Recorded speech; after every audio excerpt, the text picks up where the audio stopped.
Inside Story Uganda, real source of political updates.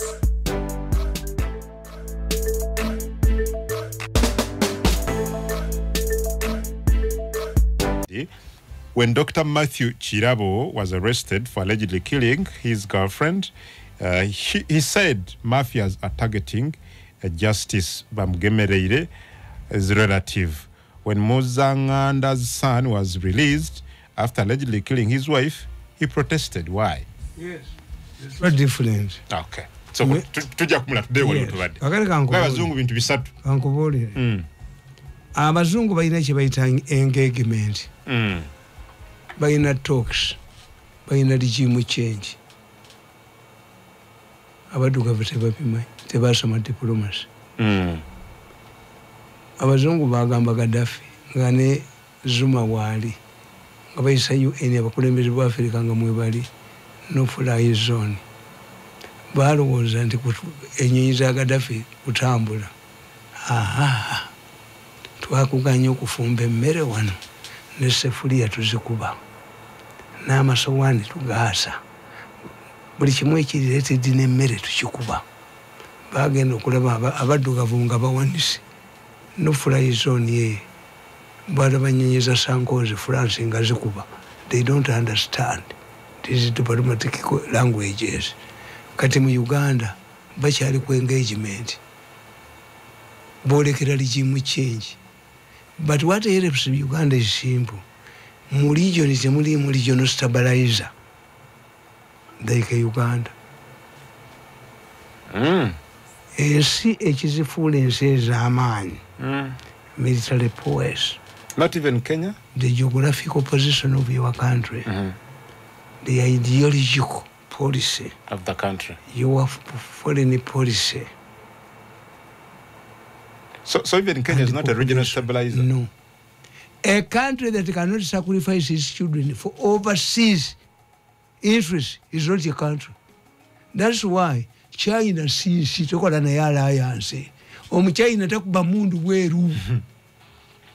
Nengo omuchube emitwalo egi yenunula Angola najiwa independence. Tanzania ngoba Idi Amin. Amajega Uganda kabeere Congo. I was asking, waliwo omusajja ambuuza, musanze mugezi nnyo naye sijja mwogera. Njogera naye essaawa emu, highly intelligent man. Njogera naye. Era ayina ekintu kyakoza ngambye, amperekedde n'antuusa ku mmotoka. Naweetawedde essaawa n'ankubira otuuseewo. N'ankubira nti oli kampa omuntu. Kubanga oyinza okubula ne baga nti yabuliddewo. Takes responsibility. Neggunyuka ne munne ekiro mu mwenge. Tokubira naka nti atuuse. Bajja kukwata ku makya. Yabadde ne baani nti byazze tugenze. N'omusajja nga nti is it true nti gwe tebakuwa ssente? Ne baga yes. They want me to die. Sisobola n'okusaba Museveni ssente, tamanyi nti ejendi. Mange tamanyi nti bamukuba amagulu. There must be a reason. I cannot allow myself to be era tezijja kutuuka. Okay. Kakati nkugamba nti ensi etasobola kusaku Museveni Salva Kiir yamugamba nti bantwala n'ava mu mmotoka n'atuula ku luguudo amagye ne gagenda. Why do Americans who produce very few children Bush ayina abalongo babiri, Clinton ayina omwana omu. Why do they allow their children to die in Iraq? Because they know that America must remain a superpower. Yes. Era gwe kyova olaba nti bino byonna n'omusajja abalasa gwe batta Putin gwe yatta. Aliwo gundi mutegedde. Oyo omusajja Gaddafi yabitandikawo. Don't use your citizen to fight for any wars. Bwe bafa basizane babagamba oveeko ofuuka ne popular. Kati omusajja n'akolawo ekiri abamasinale nti abalasha baleme kufa mu Afghanistan bafe emitwalo 15 ne Soviet Union nekola kusinga. Totwalayo babo. N'Abaganda bwe bakolanga mu lubiri lwa Kabaka nga tebatwalayo baana baabwe. Kabaka bwe yayitanga abasiige nga baddira abaana, fe Abaganda tubayita gonde, tubayita envuma. Envuma ye mwana atali Muganda n'abeera socialized mu Kiganda culture gwe mutwale wa Kabaka amutte Omuganda teyatwalayo mwana we singa Mwanga yatta Baganda baali muttiddewo ate Kabaka tatta Mugema bamutta Omutaka Nadduli Kibaala awezesa Kabaka ne bakyalabe n'amukuba embooko Kabaka embooko Nadduli ow'empeewo wabe wakiwakanya so Buganda is democratic Abaganda tebawangayo Mwanga nga yatta Baganda abo bakalolirwa nga baali baziba Matiya Mulumba yali Musoga waliwo Abanyula abaki be baali mu lubiri Omuganda Mwanga natta Abaganda ye siba nabo mulemba ono omufukuzi bayonoonye n'okufukula kwe takyayina n'amaanyi kati nze nengera wala nti mwali tuteyo delegation eyabawakanya etteeka ly'obusiyazi abaali bali wakanya be mwali tuteyo bamwenda Fokesodoyi betwali tutte era omukoyo abage buli lw'oyagala omwana wo oli kochi n'oyagala omwana wo gwe baba omupiira atebe tebateeba abantu bonna bagamba nti balina human feelings. How does your ambassador in USA, Washington, or New York feel? How does the Minister of Foreign Affairs feel? How senior is this man who is going to negotiate with the USA government? More diplomacy. More diplomacy. Me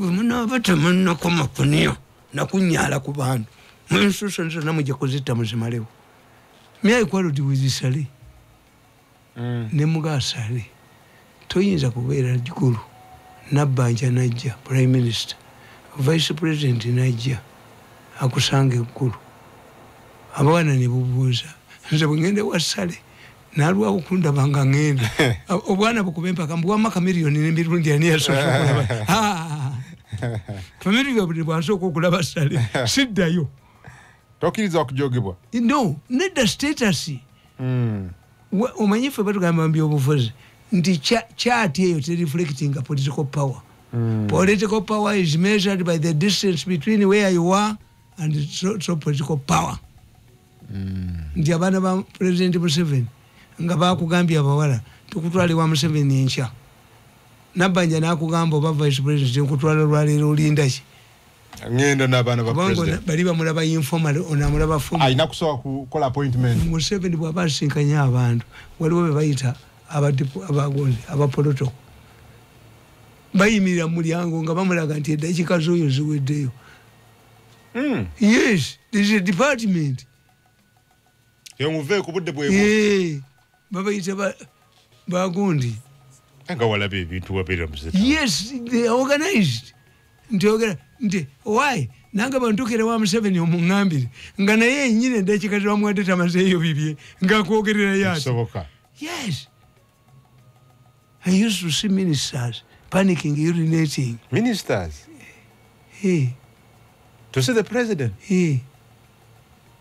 kati bakubira obutambi bagenda na pampa pyo naga nti oyo mumalaka amale okwetereza oyo jamulaba olulala amulabira kyeyakola abambabazi waliwo omusajja gwe yayita namuga why are you fighting him anti gundi ya bannange Museveni yali sasudde omwana gwe bayita semina nasasula nono yaziba amaaso semina sakitole ko beba kubambabazi beba jeyo lisi yambabazi ono nalaba lisi ti onanjekera na yesiba Museveni bwamala okukozesa ngaduka ate bwoba okola naye takulaga nti agenda kukyawanja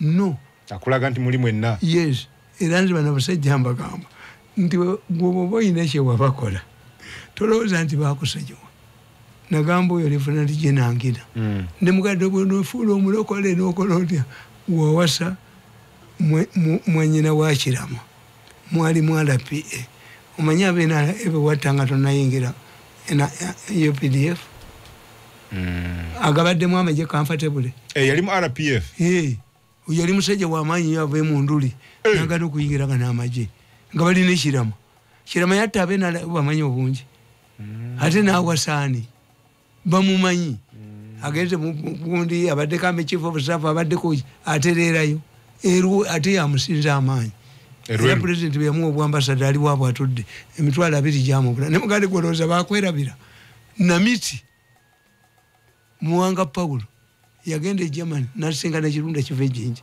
nabagandi government genda jiwamba bumukiza tutese tukole government yawo mukyale ko ne mu Uganda mu government nzenjirina ne bajja namiti obote na amulagira n'abambushinga mukuba n'abatta namiti bamusanga commanding officer wa Simba abajasi bene bafuluma ne badda mu bantu abantu bembala bali hostile nga bagandira Museveni yakomye wako bekibuka kyafu one of the highest casualties general registered was in Mbalala attack teyadduka aganti bantu bayingidde ye yafiira mu komera waliwo ebitasonyiyika nze nalaba akatambi nga baguza abantu bonone mu causing a comedian Museveni n'akafuna n'abayita n'abagandi mugende mwetonde yagana obalaba that's a panic nze magambo prepare fe mugozi gundi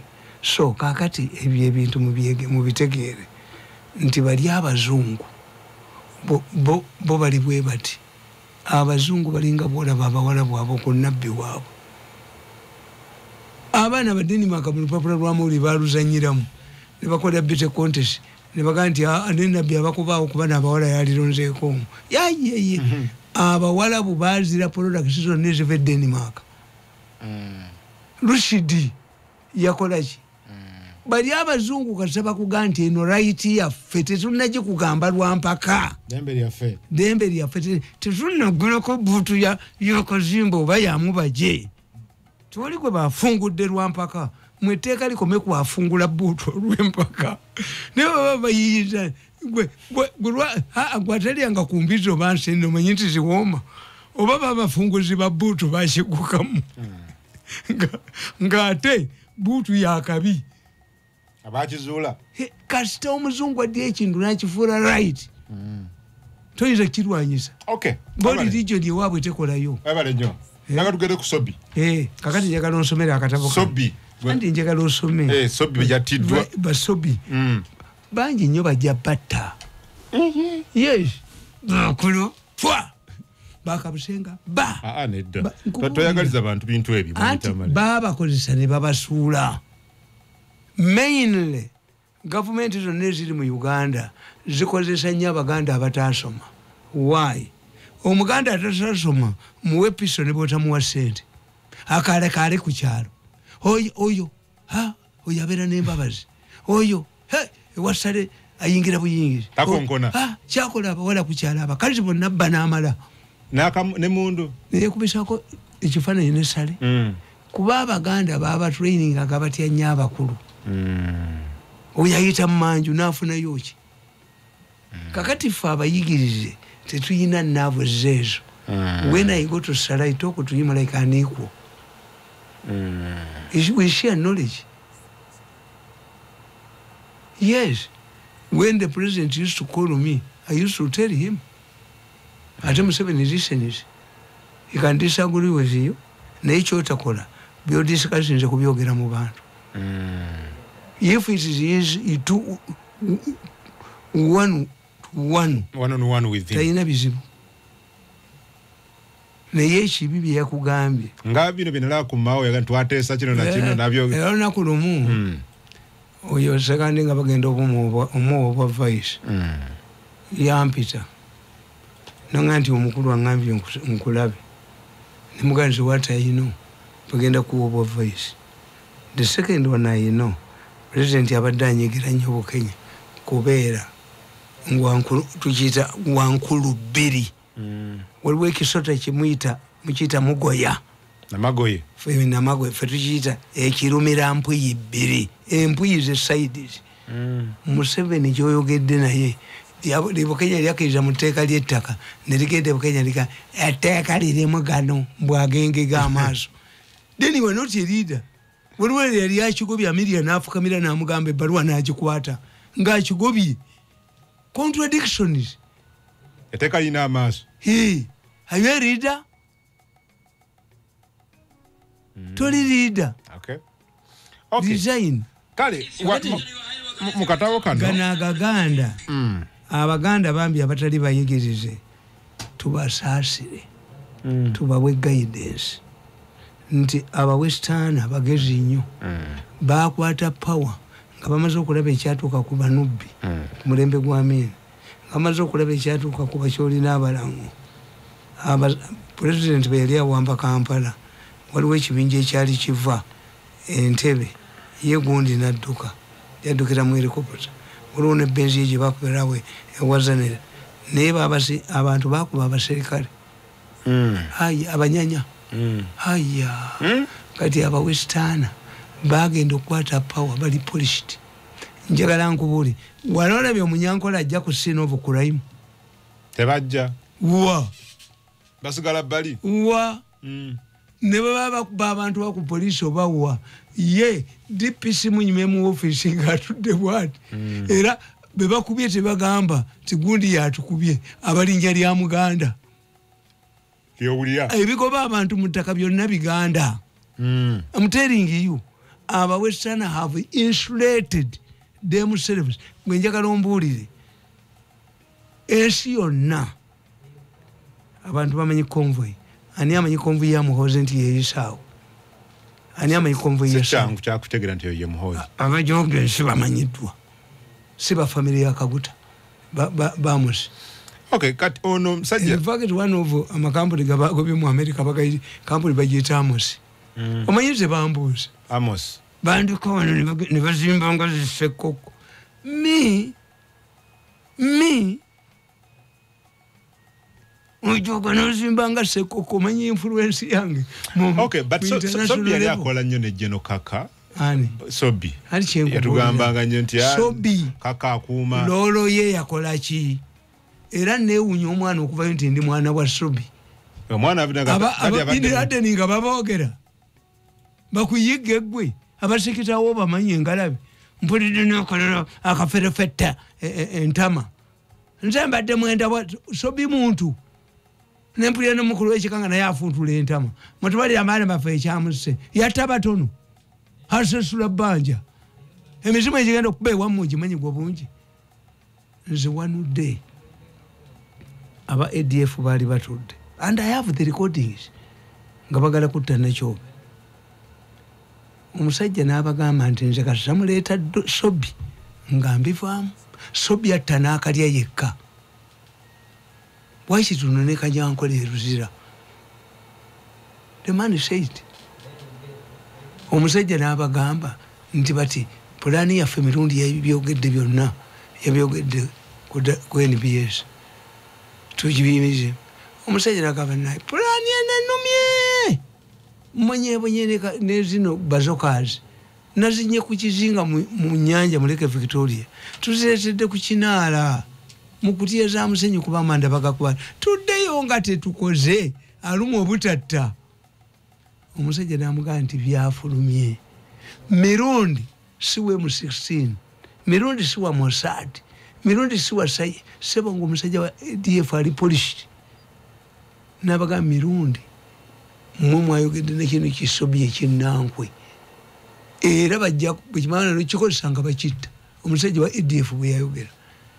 Kyo kisse bameka kitutidde abantu baffe bameka. Ab'enganda bagenda kwasanguza abanene mu government abadde bamukozesa. Tugenda basa. Ye musiru. Ye musiru, you are stupid. Noga nti mukazi wange bamukwatidde mu lodge ngenda kwasanguza abasajja abadde bamwendako. Oswazani. Yali talina magezi omukozesa. Did you have more powers than me and the influence? Why do you allow yourself to be used?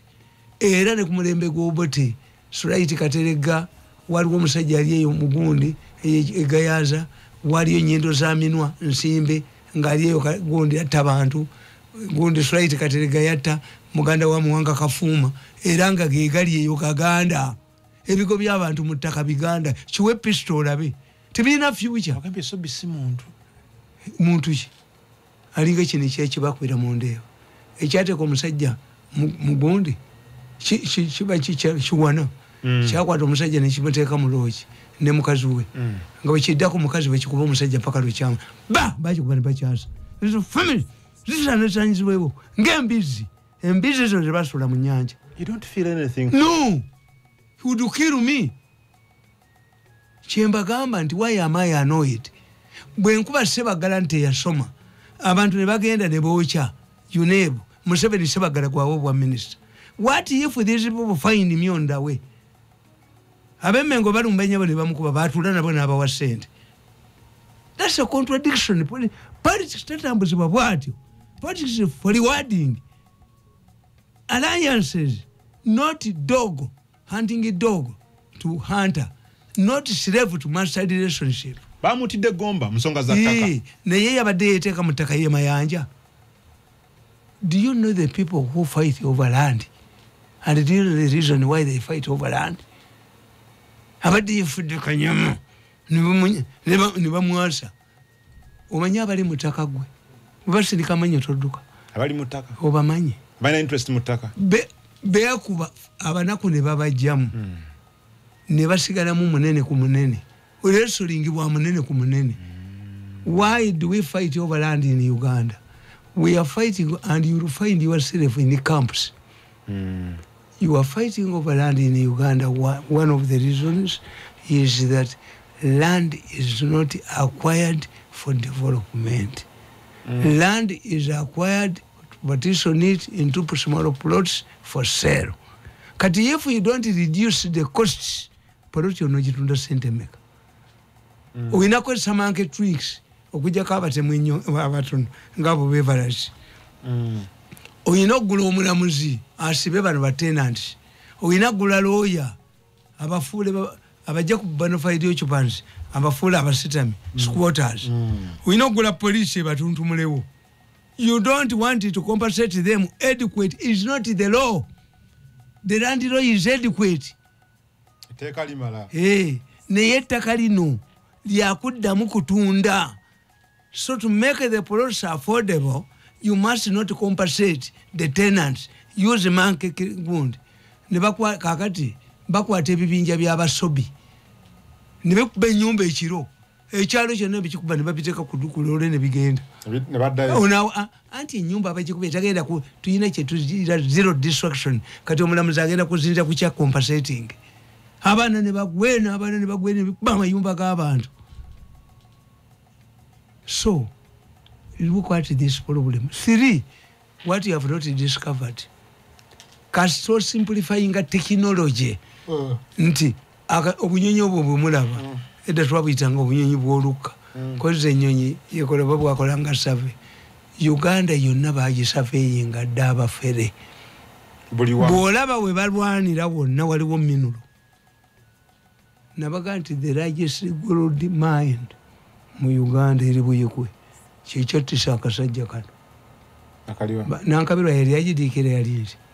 Akasajja kigoba. Nti gold mine eri Buyikwe. We've not had ne kasajja kikoyogera kaka. Kano kebagamba mbu simanyi keetuze. Eyeetuze emikono giba bwegiti. Onaweka yunga. Eyeetuze teyeenyaga. Aweka yunga. Dokita n'entwe yakyo n'olutwe. This must not be allowed to be in Doctors Association. Mwana wa kaka. The judge refused. This is where I disagree with Museveni. Nti ya Museveni alowooza agamba ti omusajja ne mukazi we bwe bagenda bakebera omwana waabwe ku DNA. DNA esula nti si waabwe, si wa musajja, omusajja n'amutema bavunaane DNA. Yes, the Mufti has decided to mortgage a mosque. What should the judge do? The Nakasero people, but judge yababuuza. It's not a church, my road. It's not such a bonnet candy company. China Vichu, Nakalima Nakajanjo. Then Nakalima, you know, very could be Riakozaco band. Name 7 in Shim. Bolimukolera ekirungi kimu kubanga he has very few people. Takut atebwa kuchawa kuchayirada. Tebali letali nyalyo na no, that one I know. Olowedde. So kakati ettaka eryo lina minerals nti abaana bazuula kuleke wamala nga kuliko amafuta. Ne wabaawo yalimako olusuku abakwata n'abasiba. mujokero olutalo abagungu n'abaliisa ani yali abamanya abagungu tinyefunze nagenda abakubemba okwo n'abajjayo abasajja baali banzitidde mu kkubo bali bakuse mbasanga beekalakaasa mu kibuga abagungu tebasasuddwa one of the groups nti ono yabeera ne Museveni ne bansalako kubanga abantu abo abambabazi bagenda mu kkooti ne babasasula nga ba Museveni baganye waliwo abasajja baali e Tanzania nga babagoba e Tanzania bakume mu Uganda nga balinga 6 mbabazi yali akoze gundi abanakalema sente be baziri nti babakomyewo mu Uganda abambabazi bone bapa omanyiti ku mulembe gwa mbabazi twali tufunyeyo muzeeyi omupya ne muzeeyi omukadde abamuzeeyi bali babiri otegeeza muzeeyi kyompya oba omukadde baradisi bonna bavuganya mbabazi babagoba baseka bangi nga tumwebaze ye minister president yes ate Museveni talina kyeyabawo muzeeyi kyalagidde omukadde omuto abasajja baali baketta mbabazi abayiso ne babagoba nti tebamanyi kuwandiika lipooti Museveni talina kyeyabayamba baseka banja Museveni balukasa Museveni talina kyeyabayamba at least kintu yamujja ku mulimu gwe mu capital najja mukolera emizindalo put them on retainer 1 million olowooza bannayuganda baagala mirimu sekamanja muteeke ku retainer 1 million lugasa 1 million abakubbako billions bali bameka ndiye Mirundi omuteeka ku 1.7 nzu mutani wa Yohana Mirundi nyangire rebellion nyangire nga mutani wa Mirundi tafuna 1.7 ngende wange ni musabuli yange n'entulamu. Okay, talking Museveni's letters ngeo jibadde yogirako eyo muzikiti. Yes. Oyavayo n'awandiika bambaloza nti kuno kuyingira kitongole kya judicial. Museveni yeshe yebuuza no demand yakibuuza ne basajja balaba ogula otya akatale ani akatunze yono mulamuza nti ye mugutunde ani yaguwaayo ani yaguwaayo Museveni adiringe ne yaguwaayo si mulamuzi kakati yo mulamuzi akkirize eyagula omuzikiti bamubbe. If somebody says like Victoria is not his nene mu banka bakubuuza banka bwebe kuwola sente tukita due diligence singo kadi ninali yatunda omuzikiti I would blame basira bachi does the cardinal have powers of omuzikiti no nyini gwe bagulekera okukuma nagutunda oba yayagalako oba yayina entegekaze nga Katonda agenda kuleeta bakole omuzikiti ogwa gold bakole jana ku nsi. And Museveni is panicking over nothing. Once you see something with a foreign good element to Rwanda nacho, it is serious to be department. Olaba Libyanica embassy eyomba. Singo bajichime ya mubaji. Atunda omuzikiti. Enyumba ya Allah. Singo bajichima. Ate kati na bibi asiri wadde mubaje okutunda muzikiti kyayogerwamu teribayo omuntu ayina models ezifaanana bwezityo atali enemy wa Abusiramu atunda mufuti wa Uganda jibwako nga myaka 75 nga agudde eddalu oba nga akoze ebitero bya Abusiramu teri musiramu atunda muzikiti so yaligiddwako awo bamufatirewo asema mbo yaliwo bize mu tribe because edini si dini anti kugambye nti si dini bali abawalabu Lushidi baga nti yakoze eki Stanic verses tumunoonya tobabuli ebyo bya dini somenya masoko bavuteeka siya munasalirawa neja mutagitunde omwana bakasatandika okutunda ebijja basajja balaba ono si yali asikidde kitaawe omukulu yatandika okutunda ebintu ekikane kimugoba basajja balaba ne bamuwa obusika. Yes, once we detect it mubaji no kubanga bamudi abamu bajabo nebeleta president natunda omuzikiti omukati faza tagutatunda kerezia ajja kutunda. Yes, naba masaba nayo sabusebo abasajja ba Tamale batunda nego nawo solo tunde sabuli kanyomonyomo wonyomera asula munju kanyomonyo sente kutandi kwata mulala kanyomonyo bawucha bibugo olikwatako sajja bali zimbe emyaka 3 liriko liyimiridde ku buwanga bw'abantu ng'ebikumi 200 bwolaba abemmengo bafere batunda olubiri tebasobola tukwatako okimanyi lwaki buli kabaka wazimba olubiri wateekebwawo abaana 6 embeerera abawala n'abalenzi oluyita lwakuzanya kabaka teyalidde ng'azimba buli wamu wazikibwawo olaba ne Kalubindi alutya Kalubindi ayita ku ttaka lye Kasubi n'agamba singa teri bali obanzibirizeemu lifoke eritali lyawa abaganda basiba ebintu byabwe kwata essabo olyokye kwata ebibugo obitwale mu balokole ogw'eddalu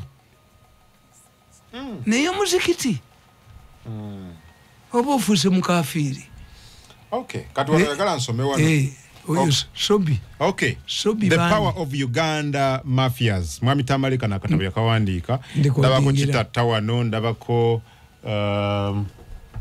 okayagala ndikodinge nga bwensoma nkwano kwange kitadda sinze namulwanira nzekka naye nga byabakoledde si bingi kata ndabako kitatta ndabako specials awandira kazibwe yali vice president wa Uganda ndabako Charles Peter Mayiga katikira wa Buganda ndabako yali speaker wa parliament kadamika saba minister mchala Rebecca Litwala Kadaga akatoba kaita the power of Uganda mafias hawandikiwa Joseph Tamale Mirundi ba mafia baba joga yakawandika ne babafuula poti yakamaliriza nga 3 mu January 2018 saa 9 mu makage eka kabalagala after my radio program on Bed FM I dedicate it to my 4 children whose party will be held on 3rd February 2018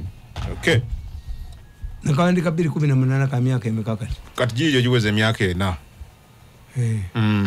era omwaka ogujja myaka 5 mwaka ogujja teguli mu ntalo tunoonya kalulu agujja akani akamuseveni akamuhozi beete fe twagala beete why mafia dominate and control the state kwe mutwe mafia dominates and controls the state using the practice of overwhelming individuals.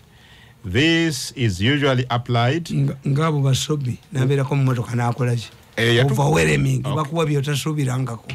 This is usually applied when the mafia well understands the person appointed by the president, especially the financial muscle of their target.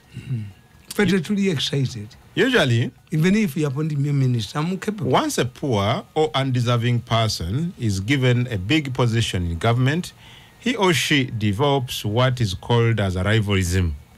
He or she quickly switches lifestyle, abandons old friends, and embarks on ivory tower projects. Baganda used to refer to this phenomenon as okugwa mu bintu. 1. Fear of sliding back into poverty. In Africa, in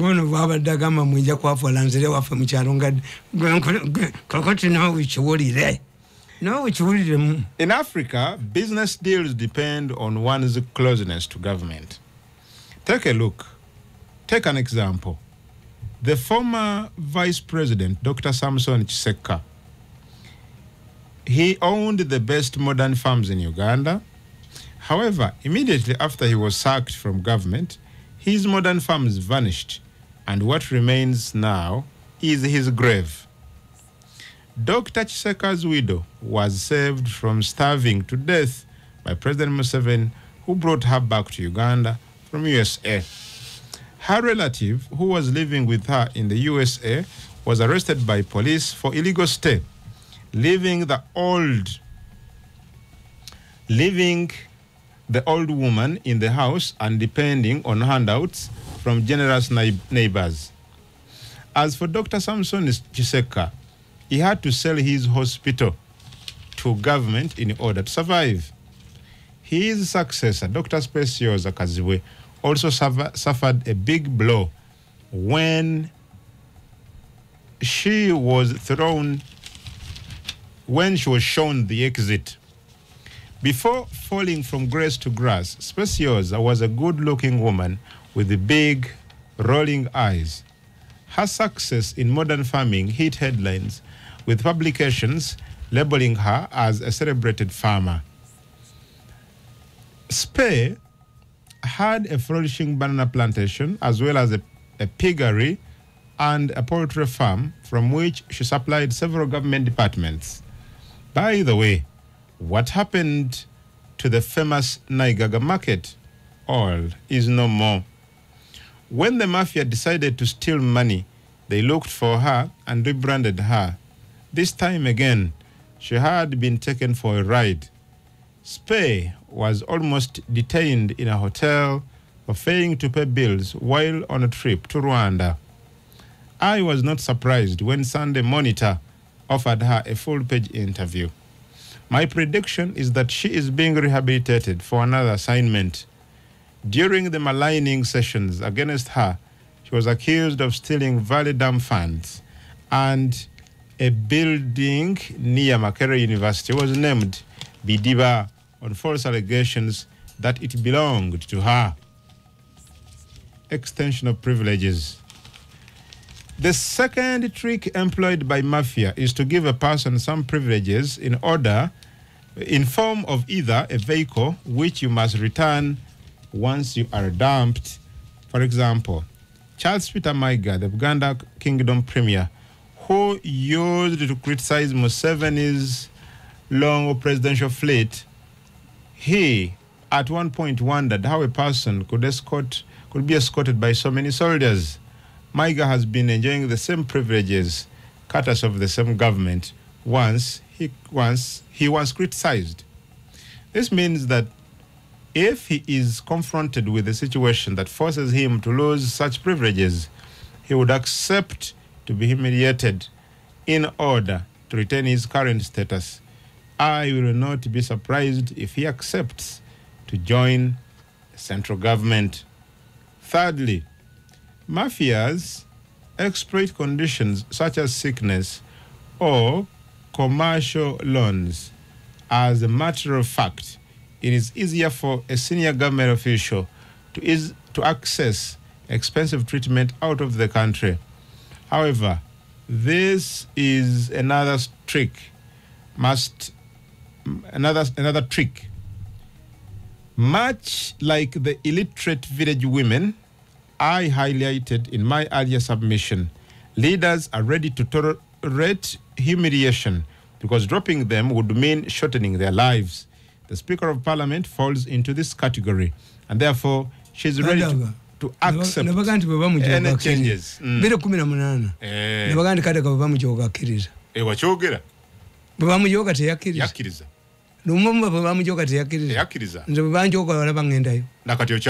Yes. Wezo nalimanyi abasajja bano kubasinzira okujoga omuntu. Wajogera 2018 mukatabo wano. Katono nyo katunywe.